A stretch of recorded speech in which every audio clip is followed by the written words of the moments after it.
Hi guys, welcome back to my streams. I know I haven't been here in a while. I sort of like took a break from YouTube to do client work. I know my dream would be to do like less client work and just focus on creating content for this channel and just innovating generally in the motion design space. But for now, I can't do that. I have to make money. But I would really, I would really love to do that. I would really love to like have a lot of money in my bank account and just sit down and make YouTube content for the rest of my life. That would be amazing. Oh yeah. Yeah. Sorry. Heck I have a yeah. lot of amazing content lined up with amazing people, and I'm going to spend the next few weeks working on them. So please subscribe if you haven't, and also check out my book, The Freelance Kit, so that I will be able to achieve my dream of doing less client work and focusing on YouTube. But for now, today's guest is the amazing David Brudo. I hope I didn't mess up your last name. I'm sorry. Dude, that was pretty good. That was pretty good. I thought it was gonna be way worse than that. Yeah, that Yeah, you did it good. That's perfect. thank you. Thank you. I was like really scared of like messing up your last name. I didn't tell him how to pronounce it. I said, no, you just gotta go for it live. That's Yeah. good. Yeah. Okay, so David, you're like known as like Yo Brilly and used to be known as Locked and Loading. How are you doing today, David? I'm doing good, man. I'm just happy to be here. I'm happy to hang out with you. You've had like some of my great friends on your show and some like the most talented artists that are in the industry. So I'm just happy to be here hanging out with you, man. That is so cool. I'm so excited to like be here and be talking to you. To be honest, it's really amazing. I'm just like, oh, like for the last few weeks, I've been like, I'm going to be talking to Brilly, and that is weird idea for That's a cool. video where I'm screaming Brilly. Like the video is just the trailer I was supposed to do was just me screaming Brilly in the mic, and then I'm editing it, and it's just amazing. But then I've just been too lazy to do it. But I like when you go online and you Google Brilly, there isn't really much about your story. So like the first question I would ask that would just get us into the live stream immediately is like, can you tell us your story? How did you start?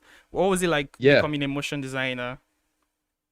Yeah, for sure. Yeah. So like, something that's like interesting, is like if you search Brilly, like I've only been like known as the artist Brilly now for a few weeks. So it's like I don't think know if there's like I had an article on Forbes and Business Insider, and outside of that it's like that's it. You know what I mean? Yep. I wonder if this is the first like kind of podcast thing that I've done known as the artist Brilly. I don't know. You might have one of the first ones here.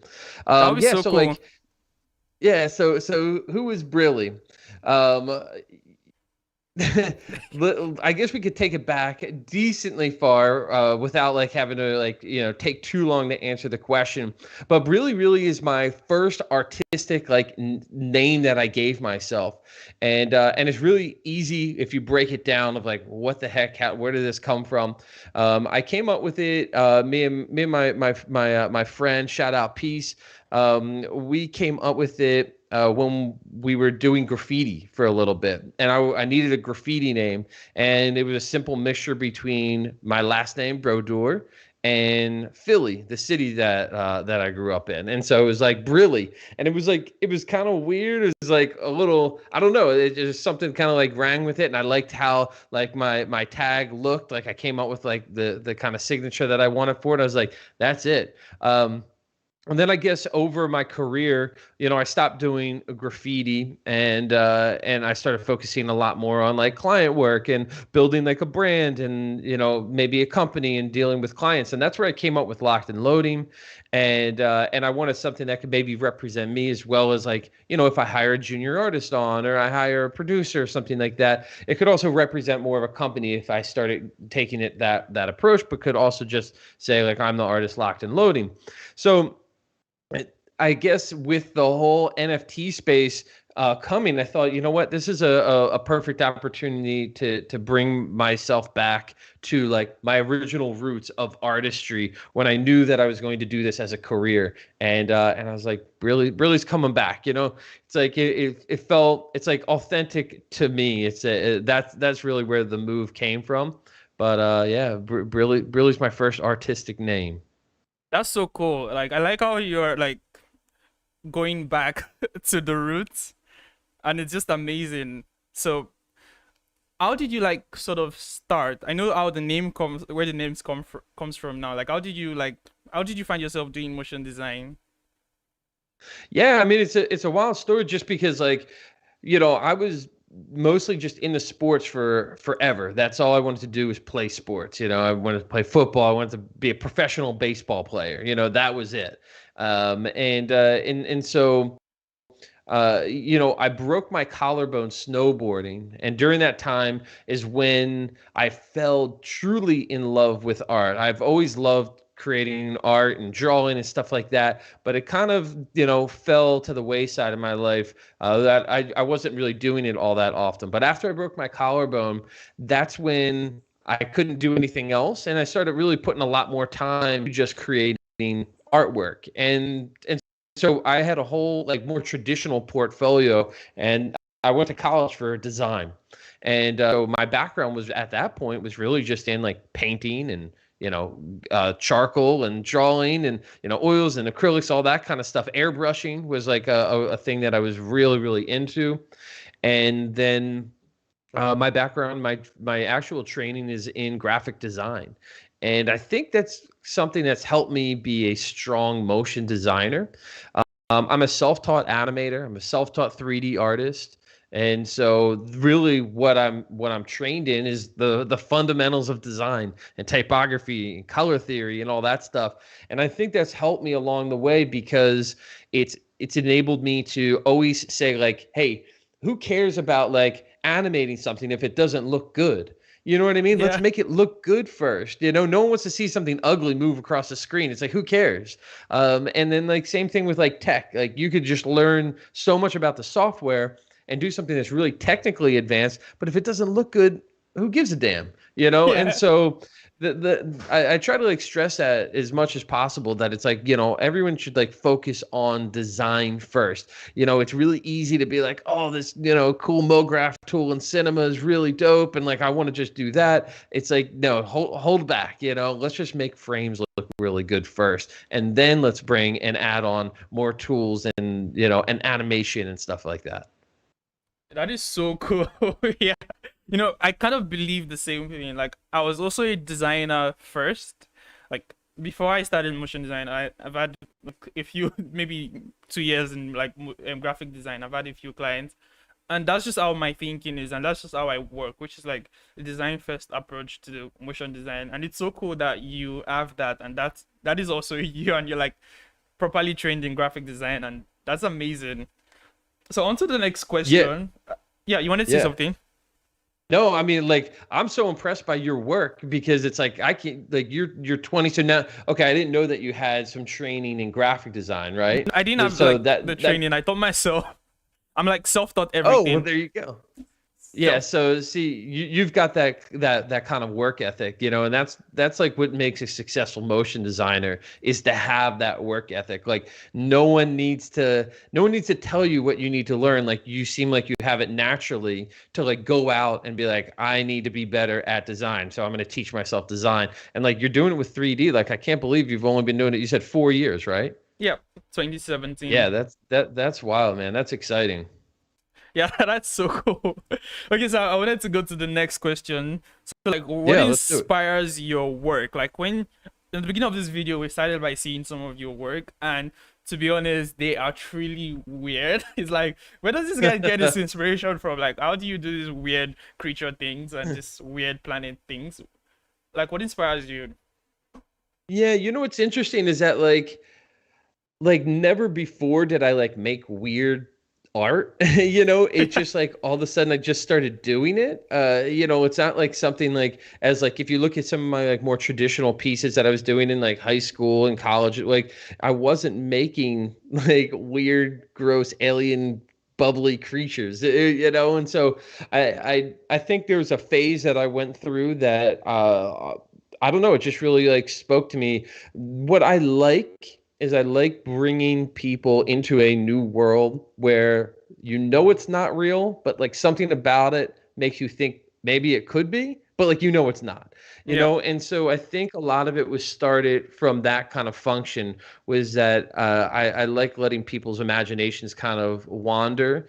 And I've always been into like space and time travel and other planets and all that stuff. So like some of my favorite movies growing up were like Alien and Predator and Yeah. and all that, like that kind of vibe, and so and even like like some Steven Spielberg stuff, and I think I've always just gravitated towards like the unknown. And so with 3D, that's one of the most amazing things about it, is like you can make anything, and like there's no limit, and so you can really kind of just let your imagination wander and create. And yeah, I mean, it was like I haven't done a lot of the really gross weird stuff in a while, but it was a good phase, and I'm sure we'll be back again soon. Yeah, I think the gross stuff sort of remind me of a Netflix show. I can't remember what the title was, but it was like, I think it was about aliens and stuff. Yeah, that's so funny you brought that one up. That was one that it's called Alien Worlds. And when it came out, I had my DM was blowing up one weekend with people being like, "Did you work on that? Did you work on that?" And I'm like, "No." And they're like, "Dude, I think they're ripping off your work." And yeah, so yeah, that's a little bit of a sore subject, but Yeah. but yeah, I do know the show you're talking about, and I did not work on it. Okay, I haven't seen it yet. I only watched the trailer, and it was cool. Like I do see the similarities there. Like it feels like you, maybe they were inspired by you. Yeah, yeah, then maybe they were. Yeah, that'd be so cool. I mean, like you have like the cool resume. I would add that to my resume. I'd be like, Netflix were inspired by me on this show. Yeah, Okay, yes, exactly. If I okay. could only get paid by people taking inspiration from my work, right? That That is would be the ultimate. that is another conversation, because like I feel like everybody is sort of inspired by someone. Like for me, like my biggest inspiration are just Man vs. Machine and like Tendru. I love those studios. I want to do an interview with them. This is just putting it out there. If you know anyone from there, just like call me. I want to like really talk to them There's and some really be people who connected. work at Man versus Machine. And Definitely. Let's and let's let's Tendru. chat about that. Yeah, that would be Yeah, so yeah, cool. for sure. Yeah, I mean, Man versus Machine like is probably my favorite 3D studio. Actually, I really like a studio called Zeitgeist. Now they haven't been like pumping out work like they used to, but their work's out there and really kind of weird and cool. But yeah, Man versus Machine, I mean, come on. And you said Tenjil's amazing too. Angel is doing He's amazing like, lately. Like everything they've been putting out the last few months has just been like, what? I didn't yeah, expect this. Future Deluxe is really dope too. I don't know Yep, if you know Future I Deluxe. do know Future Yeah. Deluxe. I follow Yeah, them. there's a lot. Yeah, I would love to. I'm just like I was saying, like everyone is basically inspired by someone, and I feel like one of my biggest influences are just those two studios. Like everything I do sort of gravitate towards them, or everything. My next reel has to look like it comes from them. So I feel like it's just probably a way of life, I guess, because every single person, you're influenced by everything around you. You're influenced by the things you surround yourself with, and maybe, or maybe not, maybe someone, Yeah. maybe they like were surrounded by your work. Maybe the people working on it like follow you because you have like a large, crazy amount of following, and that just happened. But the thing is, it's just like the way the world works. We're all influenced by something, and it's difficult for us to say that we're going to pay every single person in the world we're influenced by. I would really love to get paid by every single person influenced by me. That would be so cool. Yeah, there'd be no way of proving it. You know what's funny? Like, I'm a big Kanye West fan, and I he had love a Kanye quote too. that's always like, yeah, he had a quote that always stuck with me, and well, or a phrase that he said, and it was basically like, there's was one time that I was all pissed. I saw someone like obviously copying my work, and he said, and I've realized that it was my ego that was talking. He's like, because like I was like, they stole my idea. They stole my idea. Like I did that. And he's like, but like I stole my idea from somebody else. Yep. So it's like, we're all taking things from each other. And he's like, and most of the time it's your ego if you think what you're creating or what you're doing is that unique. And he's like, yeah, it's just like, yeah, no, I stole what I did from someone else, and then he stole what he did from me. And so it's just like this one big chain of everyone kind of working off of each other. And one of the most crazy thing is that ideas are like the easiest thing to get. Like anyone can get an idea, like anyone can get a good idea. And it just feels weird holding on to it and being like, oh wow, they stole my idea and like I own this idea. Because the truth is you don't own it. You just happen to be lucky to have it, and you're just getting it from the people and the content you're watching. And like you said, it's your ego talking. I think, I think it's cool too. Like I like seeing that people are like inspired or influenced by my work. I think that's awesome. I think like you can look at it through two lenses. You can look at it and so it's like cheapening my work. Like there's just a bunch of duplicates out there. Or maybe it's making you less unique because so many other people are doing it. But I think you got to get past that. And it's just like keep your head down and keep creating and don't worry about that stuff and appreciate it. And like, I like it when I see someone that like creates something and they tag me in it, it's like, that's cool. Yeah. Like I always shout out to them and be like, hey, thanks, man. Like your work's great. When like, they're like, oh, inspired by, Brilly or Locked and Loading or whatever. I think that's super cool. It's like, keep doing that. Yep. That you said it best. Okay, before we continue, I would like to know, what does it feel like having 700K in your account? Well, let's say this. So my first drop on Nifty Gateway, which was on March 15th. So yeah, it did, I think like a little over 700,000 in like total revenue, right? But Nifty Gateway gets 20% of that. And then taxes. I got my account just to do like rough numbers. It ends up being probably about $250,000 I'll have to pay in taxes this year too, just from that sale. So it's like all of a sudden it's like, dude, that number like starts like going down and down and down. And it's like, and the government gets their hand in it. It's like, I don't know why you guys deserve $250,000 from my sale, but whatever. I guess I'm the chump. But I mean, obviously, I still did very, very well.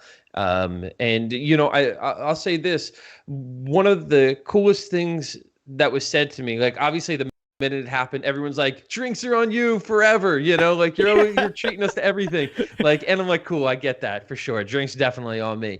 But something that somebody said to me, I thought was the nicest thing out of all of it.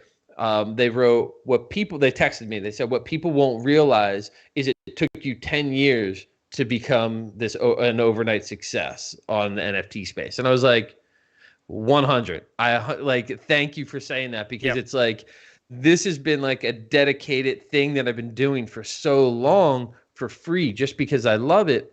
And I think it can be missed. Now, let's go back to your question, because your question's fun. So how's it feel to have $700,000 in my bank account? Dude, it feels good. It feels good. I can't lie. It's nice. But it doesn't, and I say this like respectfully, it doesn't change anything for me. Like I didn't go out and get like a fancy car, although I wanted to. I kind of like live more modestly, so to speak. Like I'd rather just spend time with my family.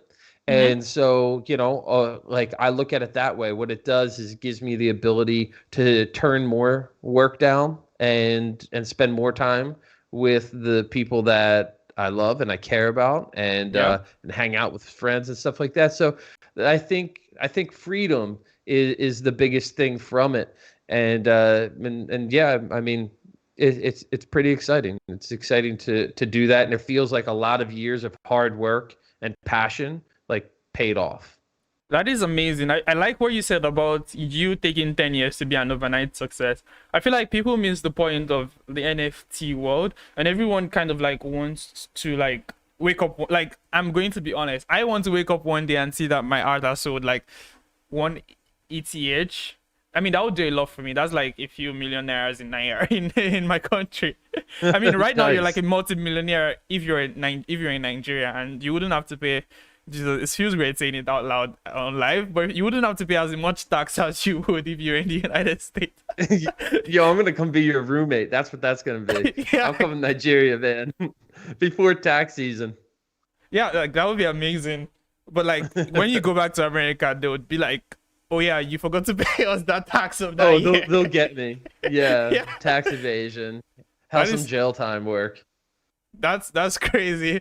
I like what you said about it taking time, and I feel like people just miss that point. Like someone like, sorry, I mean like someone like What people. devil fight?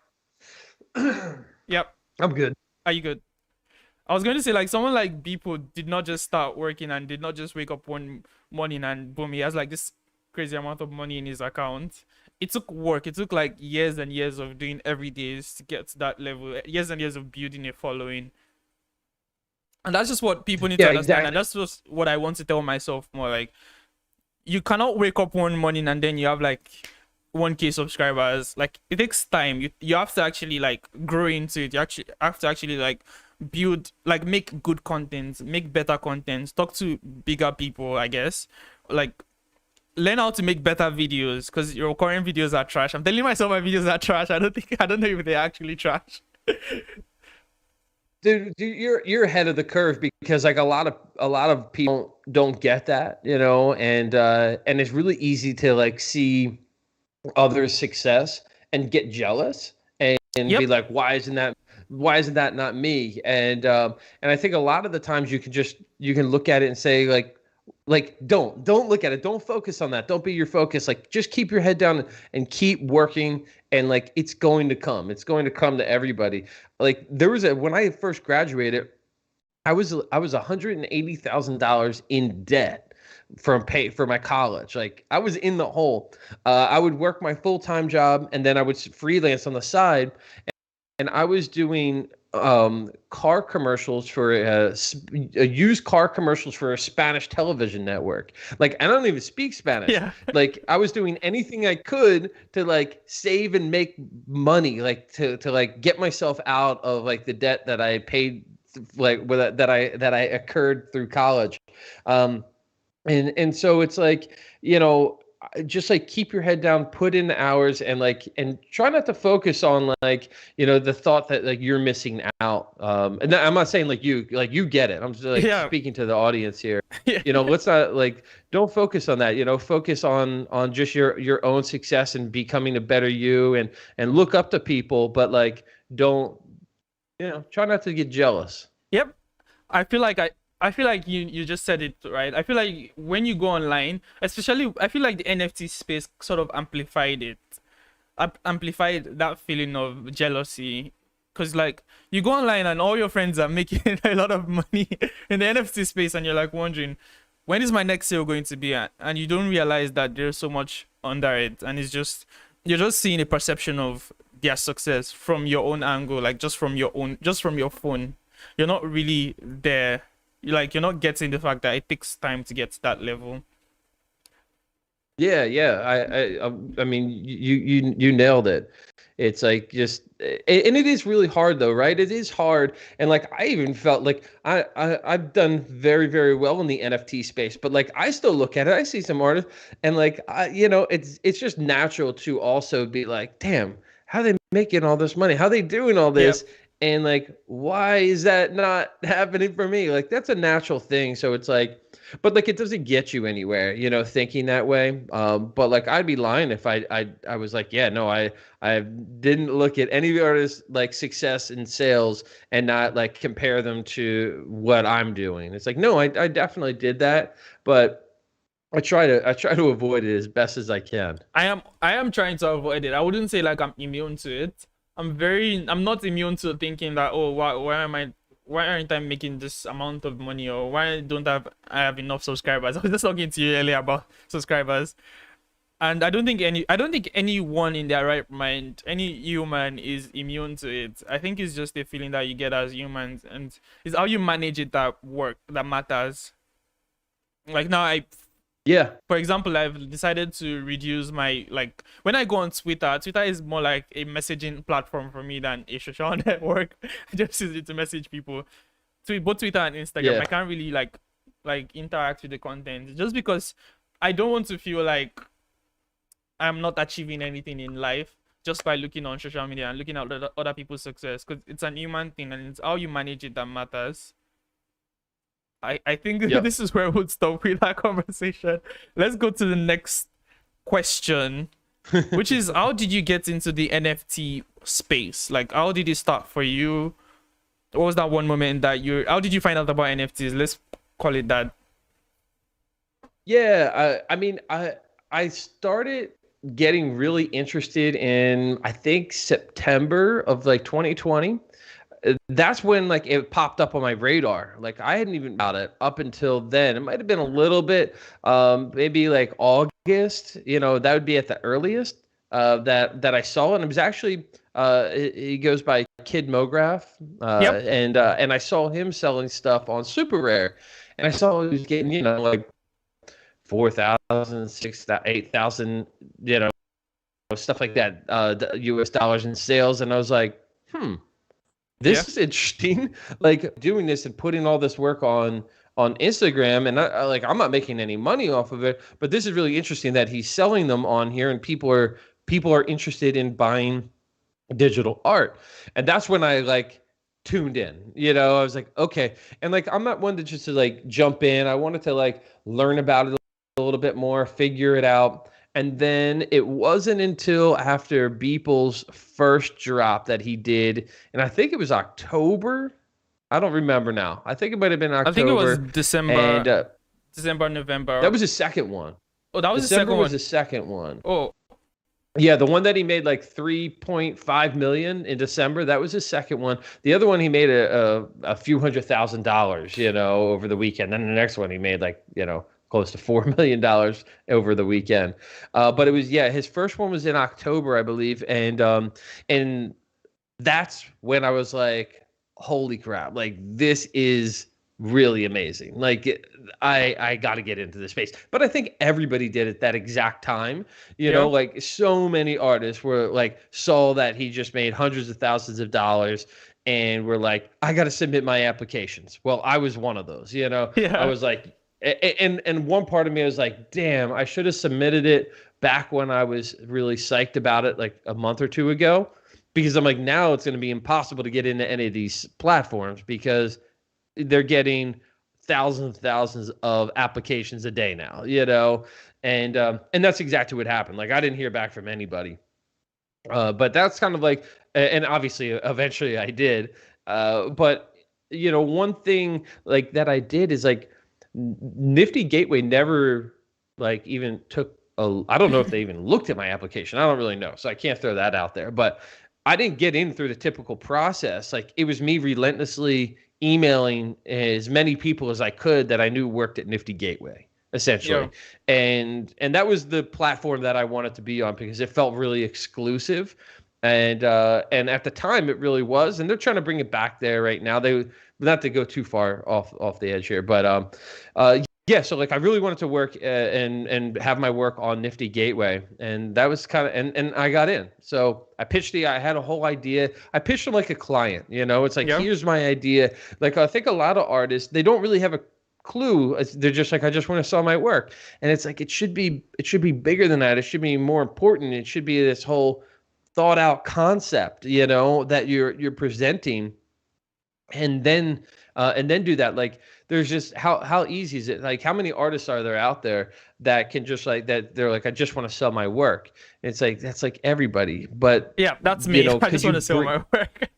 for sure, right? That's everybody. Like that's what I want to do too. But like if you want to be more impactful in this space, you have to think bigger. You have to think about like, okay, like maybe like, yes, would I like to just sell something tonight? Yeah. But maybe I just should like take a step back and say, what if instead of like trying to like sell right now, I build something over the next 4 or 5 months, and I enter the space with a really grand piece, something that's really thought out that I've really developed for a long time.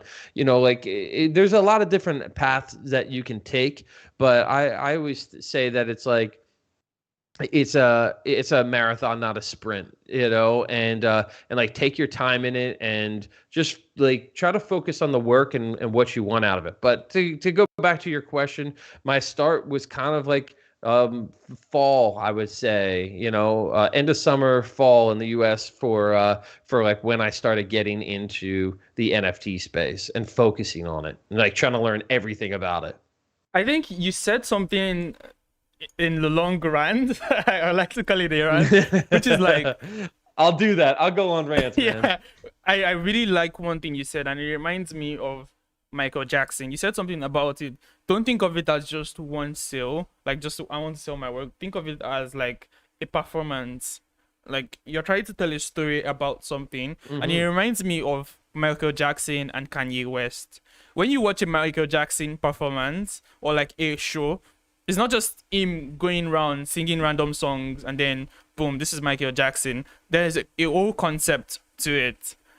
Like there's this performance of him which is like this Super Bowl performance, and the intro was just him like standing still, and then everyone was just screaming from him standing still and then taking off his glasses. And then everyone started screaming even more when he took off his glasses.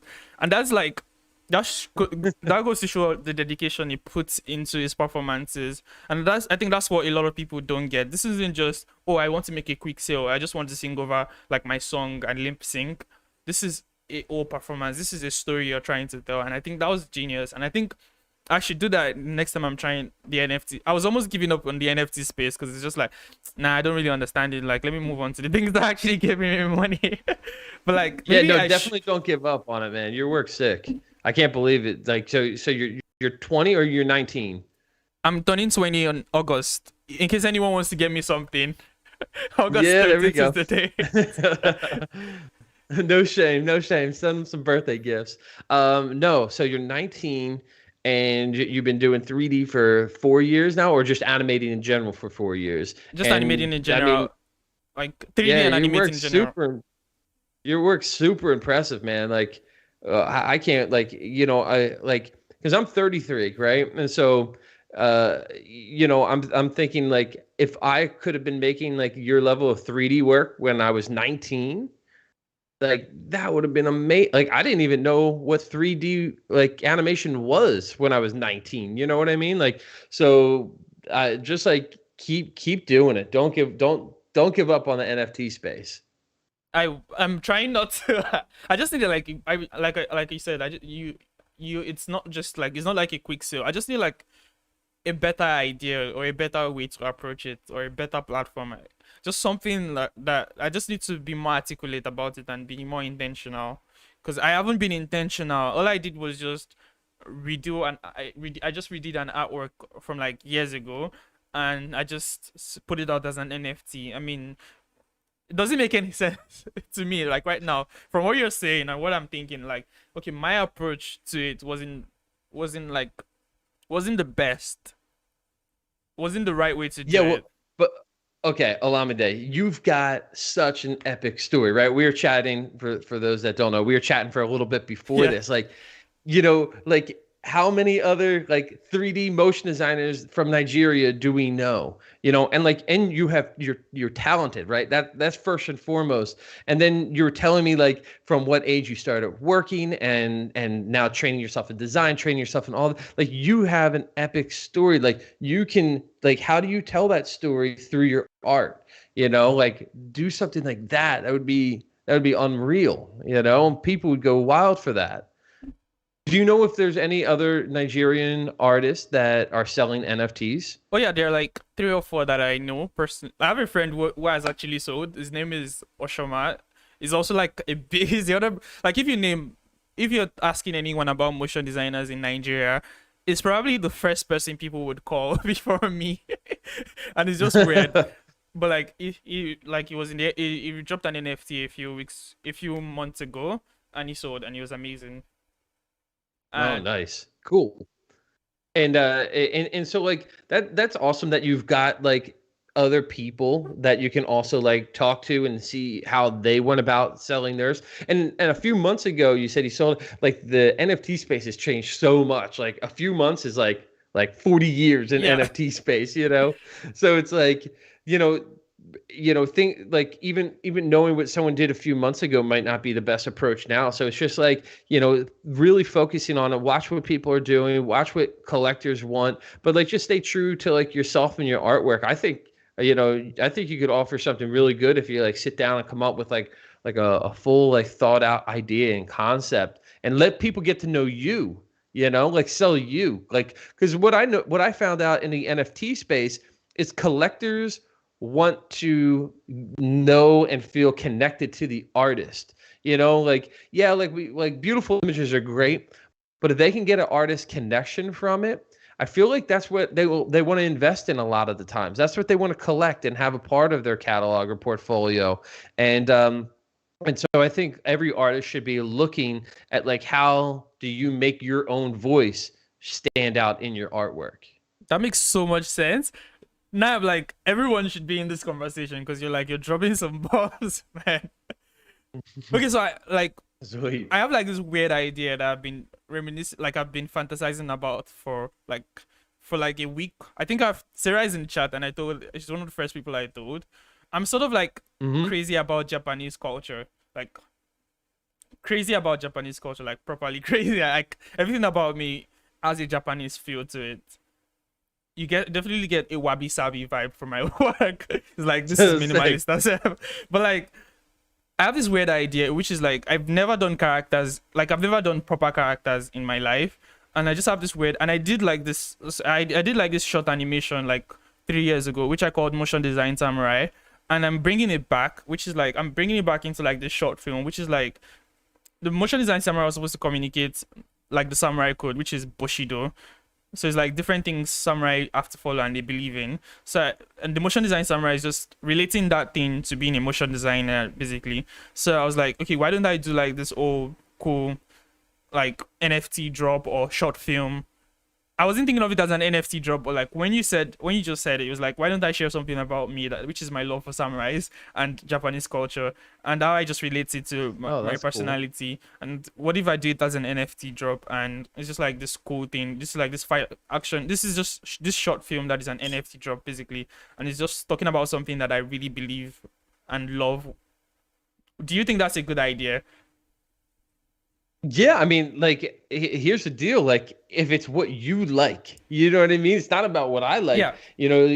and so, like, I think it sounds cool, like, that, like, you're super into Japanese culture and, like, samurai and all that stuff, and like, I think that sounds epic, after this, we should chat, and, like, we can, like, bounce ideas off each other, and Yeah. like, fully flesh out, like, what the concept would be. I'd love to, like, dive into it more, but, like, yeah, that's exactly right. It's like speaking to your interest, and so I think your artwork's always going to stand out a little bit more if you're true, like, if it's coming from something in you that you like, not just like, it's really easy just to like look at like some cool Octane Exactly. 3D work up there, and it's like this glowing orb in a scene or was silhouette of a person in this vast landscape. It's like, we can all make that, but like and some of it might be better than others if it's true, like if it has some sort of meaning to the artist behind it, and so yeah, I think the whole that could really work. Honestly, I'm going to definitely speak to you later about this. I'm going to pour my ideas on you. I know you're a busy guy, so Sweet. I'm just going to be patient with it in the chat because you're very. Hey, I make time for my friends. We'll be talking. That's so cool. Okay, let's just go to the next question, which is, what annoys you about the NFT world? So what annoying? So I mean, there's a lot of annoying things. I think that my biggest annoyance is like the hype train around like a select few. I feel like there was a few artists that got massive sales back to back on like Nifty Gateway. Let's use that as an example, just because like they were like the most dominant NFT platform over the past 4 months, right? Mm-hmm. And so I think if there's a handful of artists that had like that got 2 drops during like in January and February when the market was at the hottest point, and it kind of flipped the script because of that success. Now it's just like this little like tiny group of like 10 artists that just like stick together and just shout each other out, and it's like, and that's it, and they've created almost like their own little wall. And Monopoly. now a lot of collectors and what's I that? say, can we call them a Yeah, yeah, monopoly? yeah. Yeah, and like and collectors now look at that as like, oh, these are the most successful artists in the digital art world, and now they're propping them up even more and putting new platforms and saying, hey, we've got these 10 artists on our platform, and everyone's just, it's like an echo chamber of the same thing. And I'm looking at it and like I'm not jealous because like I feel like I'm in a weird position because it's like I've had a lot of success in the NFT space as well. So I feel like I have a little bit more freedom to like talk about this. But like some of the most successful or talented, let's say that, some of the most talented artists that I've ever known aren't getting any sales at all. You know, while I'm looking at artists that are definitely not as good as these other artists selling hundreds of thousands or millions of dollars for their art. And so I'm looking forward to new platforms that showcase a multitude of different artists, and it's coming. So I would say that is definitely my biggest annoyance with the NFT space, is that it's been created like an echo chamber from people who don't really know much about art or digital art. And I think the more education that artists can, and it's up to us, the more we can educate the NFT space, Mm-hmm. the better we're all going to be. I don't expect, our collectors or people who've been, into cryptocurrency and now getting into NFTs. I don't expect them to do a history lesson on motion design and digital art. I think it's up to us to say, hey, here's our community, and represent us in the best possible light. And that's going to change. I'd say give it a few months, and I can guarantee everything will kind of come full circle. I say this line all the time, and because like I've had a handful of good friends that are insanely talented, and they'll be like, what the hell, like how come like no one's seeing my stuff? And I say, don't worry, the cream always rises to the top. And that means like all of this talent, like just be patient. It's really hard to be patient when you see people making a lot of money, and it's like you just have to sit back and watch it. But you really do, and just know that like the talented people, the talented digital artists that have been doing great stuff, they're going to get their recognition soon enough. Honestly, I feel like that's one of also the things that annoy me with the NFT space too. But I feel like the one thing that annoys me the most personally is those people who feel like, oh, I know a lot about NFTs, and then they make a bunch of content, and it's like, oh, I'm like an influencer in the NFT space, and it's like, dude, we only heard about it like December. Like, Exactly. It's like, dude, there's no experts in this. there's no every This is single brand person. new. Yeah, Yeah, you don't know what you're really talking about. Exactly. and it's kind of annoying, and I just wish people should really stop doing that and just come to approach things with an open mind and be like, see, I'm just learning this, and this is what I think could be, this is how I think it could happen, and just come from it from like an honest point of view, not like, oh, I'm an influencer in this space because I've made a bunch of sales and all. And that's what you see on Clubhouse all the time. Like, I've only had Clubhouse for like a week, and that's all I see. Mhm. Just NFT rooms and just a bunch of Yeah, other rooms. Clubhouse is very much the same thing. It's very much like, I mean, and like there's obviously, it's not all channels, but again, it's that echo chamber of like the same repetition of the same 5, 10 artists, and it's like, and they're all on the panel, and they're all, you know what I mean? So it's Yeah. like, I don't know. I don't make it a primary focus for me. but I am definitely focused on it, not for myself, but for other artists. And I think I feel very much obligated, but I also feel very much that I want to do this. I want to make something to get other talented artist names out there and really promote them. And so that's what I'm going to be doing a lot of over the next handful, like next probably 4 or 5 months now.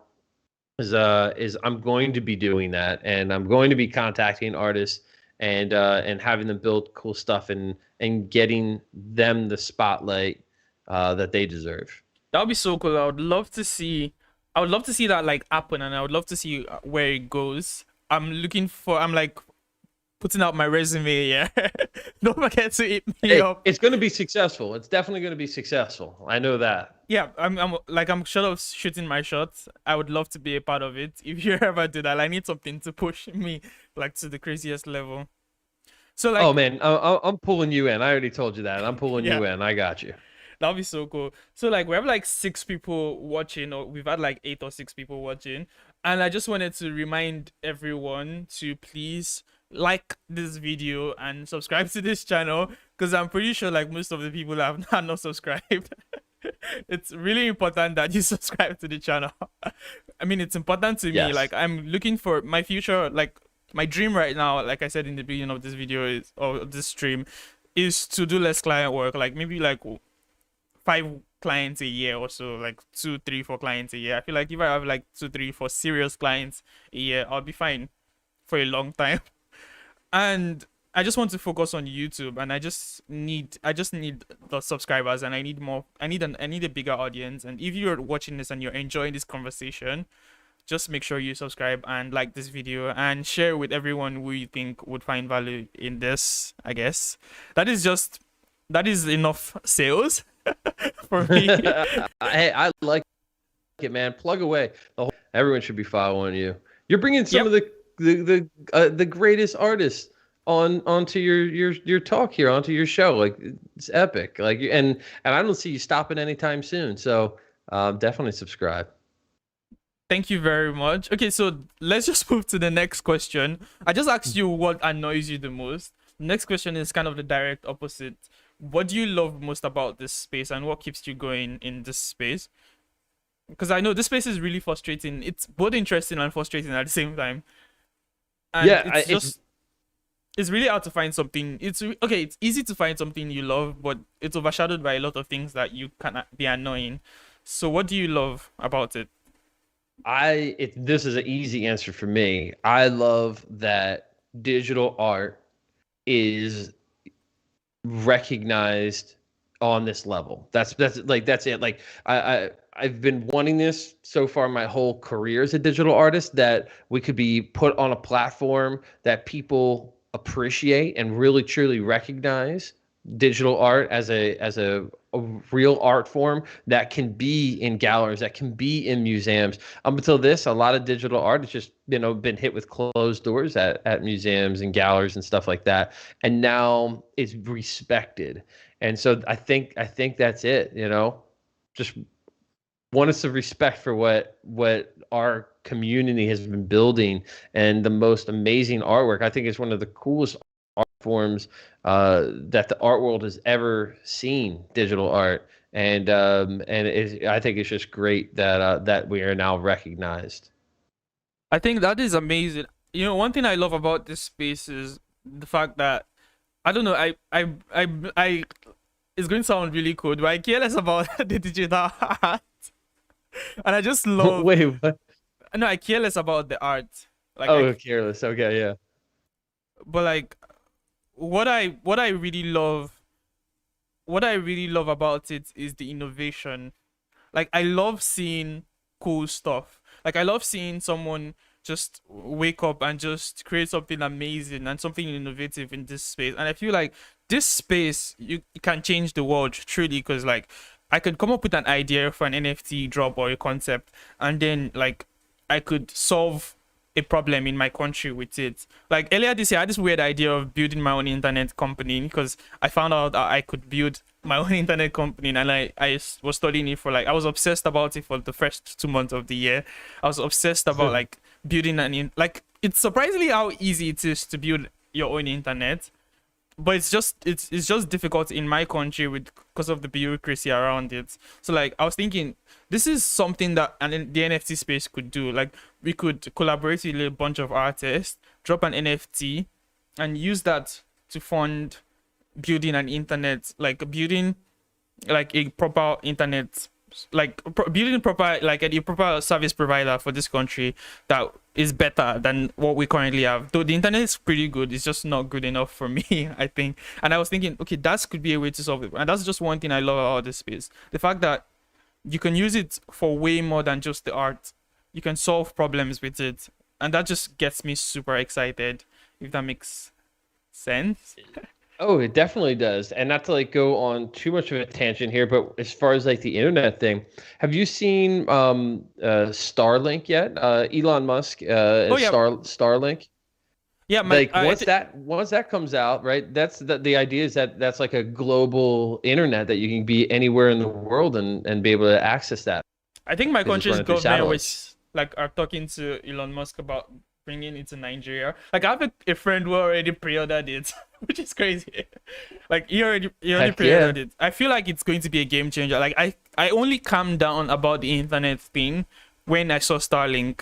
It's just like an idea about Yep. like, this is something that the NFT space could solve. Like, other things could be like, how do we like solve other problems in the country? How do we solve the problem with learning with NFT? Like, the idea is you can solve I think you can solve almost any problem with just this NFTs. I don't know if that makes any sense. But the No, internet is just elaborate. I want to hear this. I want to hear it. okay. For example, um for example, I'm looking for a problem that we have in the world. Okay, for example, plastics. Like, let's say we want to Yeah. clean out plastics. What if artists from all around the world, like people and the 10 NFT like monopolies, let's put it that way, come together and make an Hmm. artwork around plastic just to fund, because a lot of problems in this world needs funding. Like, money is the biggest issue. What if everyone comes together, create like an NFT drop just to fund that? That would be solving the problem. That would be solving the first part of the problem, which is the finances, if that makes sense. That's how I see the NFT space. Yeah. I see it as a vessel to solve problems.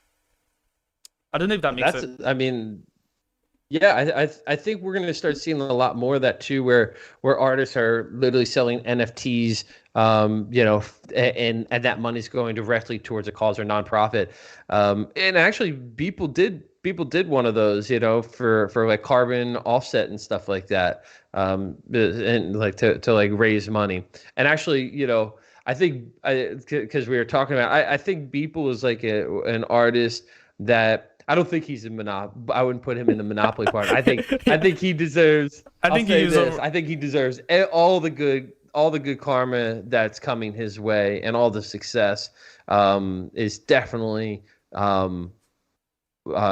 deserved. Yep. I also, sorry, I just like, sorry. I had a thought and I lost my train of thought when I looked through a chat. Oh my god, It's let me all try to good. remember what I was going. Okay, I was also fantasizing about NFT funded startups. So imagine if you don't have to like go to like a VC to get your startup funded. You just create an art, and then the buyer of your NFT gets a stake in your company. That's a cool concept, and That is a very cool concept.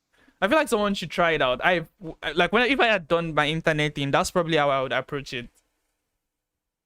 Yeah, I wish Gary V did one of those for his V Friends NFT. You get a stake in Vaynerchuk Industries or something like that. Yeah, that's a great idea. Yeah, and the most beautiful thing about this NFT space is there's just an endless possibilities, and you can just solve problems with it, and you can just do things way differently. It's just like when the internet came around and everyone just gravitated towards just doing things differently. And I feel like NFTs are just going to be that. Basically, we're just going to find new ways to do things, and that's the most beautiful thing to me, I think. Yeah, that's a good. I like that. I think that's a really good point. You know, we're so early in the NFT space, and we barely tapped into any of the potential that it has. So it's definitely got a very exciting future, and will be here for forever. Yep. Okay, so like let's just I feel like we've talked about what we loved and what we ate about the NFT space. And I feel like you kind of already answered the next question, but I'm going to ask it anyway, so anyone who didn't hear it the last time can just get it really like just understand it clearly. So what do you think artists sorry, what do you think artists need to do to succeed? Artists like me need to do to succeed, and why do you think some artists are succeeding and others like me who haven't made a sale are doing like why do you think that we're not succeeding basically, and what do you think we need to succeed, and why do you think some are succeeding and others are not? That's the question. Sure. Even though it sounded weird. Let's start off with the first part of the question. It's like, what do artists need to do to succeed? Just do the work. You know, do the work and put in the time. You know, for most of the successful artists that are out there, it's not overnight success. You know, they've been like dedicated to this craft for years or decades. You know, and then the success came. You know, there was a long time where, you know, my door wasn't getting knocked down by client work, you know, and I was just trying to take anything that I could just to pay bills. But it was like, you know, I have this saying, and it's, when you're done work, go back to work. And that doesn't mean like, you know, you've got your day job and then you leave and then you like, it's like, or you got your day job and it's like, don't leave, just like keep working. It's like, no, leave. But then just like, don't like go home and just like chill and like watch TV or something. Like, go home and work on something creative again. Put that energy back into yourself. And that could be a lot of different things. You know, for a while, you know, when I'd leave my at a studio, I would walk around the city and do photography before I got home. You know, and then I'd edit like a photo every single day. Like I was doing, I made sure that every day I did something creative for myself outside of clients. And I think that is really, really important to do, you know, to have your clients and crush that. But in the free time that you have, to say, you know what, I'm always going to do something creative because I want to do it.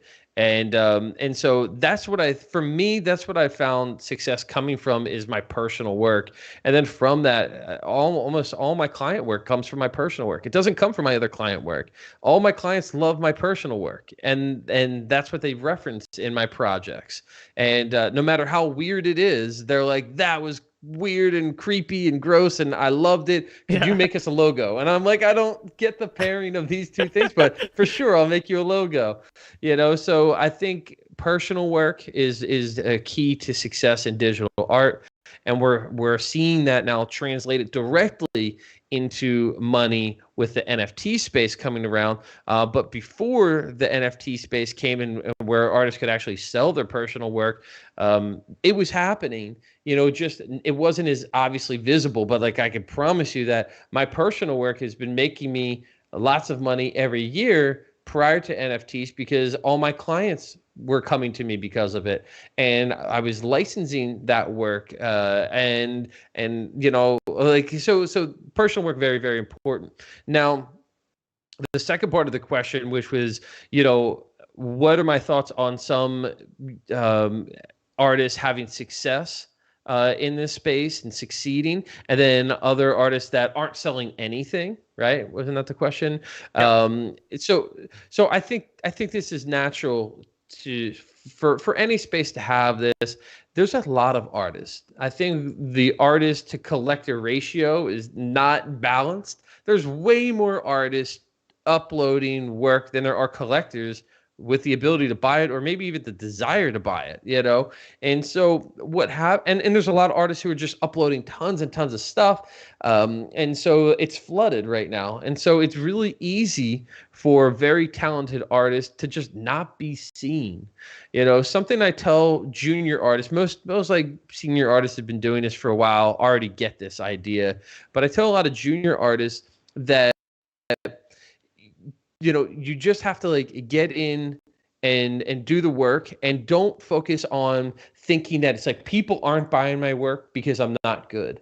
That's always like a junior artist's first thought. I'm not selling things, my art must suck. The client didn't respond, they don't like me. It's like this imposter syndrome, self-doubt that artists have.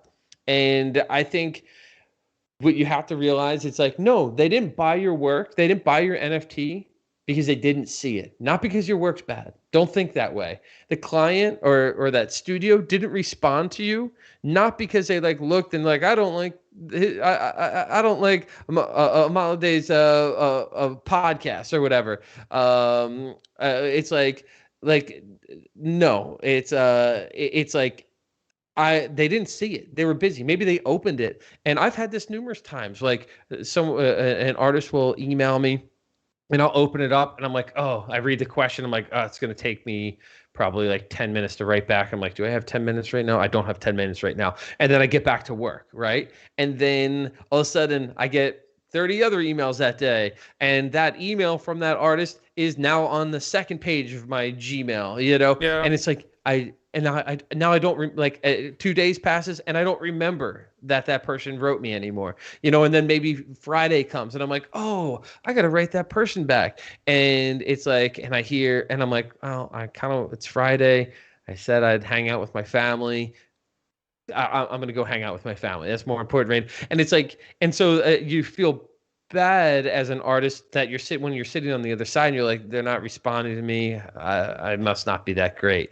And it's like, no, it could just be that they're really busy, or it could be that they just didn't see it, or you know what I mean? So yeah. I always try to train people to think that way. And so let's just say that. So some artists are succeeding, some artists are not. That's like the simplest answer.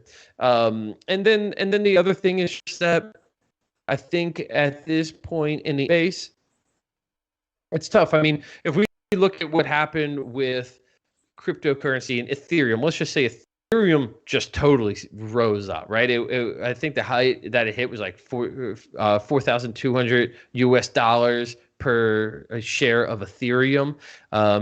And when you have an investment in cryptocurrency, right? Let's say I've got all my money in cryptocurrency, in Ethereum, and it's just climbing up like it was, right? Just continues to climb up.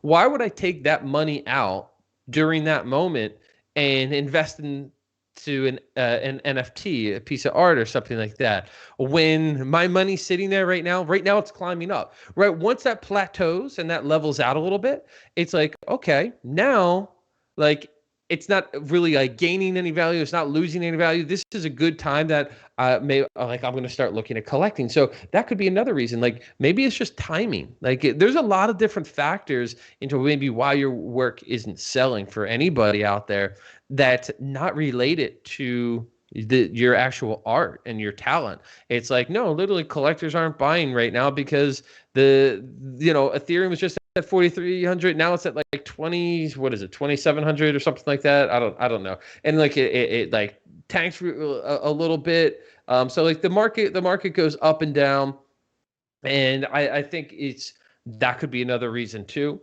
And then I think a lot of platforms honestly suck, and they're